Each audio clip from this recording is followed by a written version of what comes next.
Question number 1. ఆదాయ మదింపు పద్ధతిలో దేశీయ ఆదాయాన్ని గణించటానికి ఏ అంశాలను పరిగణనలోనికి తీసుకుంటారు?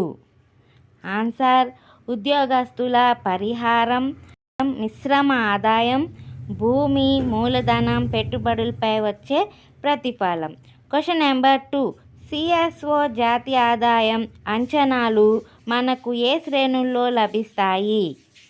ఆన్సర్: సాంప్రదాయక శ్రేణులు, సవరించిన శ్రేణులు, నవ్య శ్రేణులు. Question number 3. 1954వ సంవత్సరం నుంచి జాతీయ ఆదాయాన్ని అంచనా వేసే బాధ్యతను ఏ గణాంక శాఖకు అప్పగించారు? ఆన్సర్: కేంద్ర గణాంక శాఖ. Question number 4. సైమన్ కుజ్నెట్స్ జాతీయ ఆదాయాన్ని ఏ విధంగా నిర్వచించారు?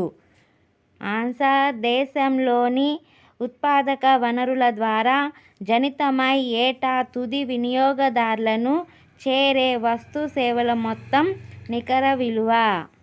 Question number 5. 2014 అక్టోబర్ 2న ప్రారంభించబడిన ఎన్టీఆర్ భరోసా పథకంలో అత్యధిక అత్యల్ప లబ్ధిదారులు గల జిల్లాలు వరుసగా.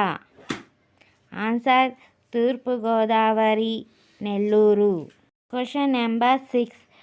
భూములు, ఆస్తుల లావాదేవీల్లో అక్రమాలు జరగకుండా ఉపయోగపడే భూధార్ కార్యక్రమం ఎప్పుడు ప్రారంభించబడింది?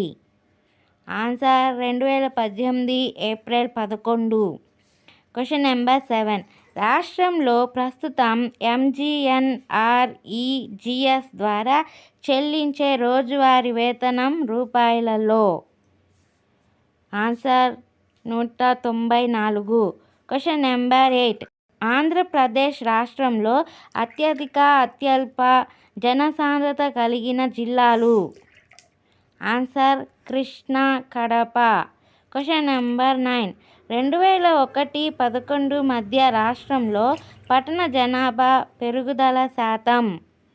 ఆన్సర్: 33.35%. Question number 10. 2017-18లో ఆంధ్రప్రదేశ్ వ్యవసాయ రంగంలో అత్యధిక వృద్ధి రేటు చూపిస్తున్న ఉపరంగం. ఆన్సర్: మత్స్య పరిశ్రమ.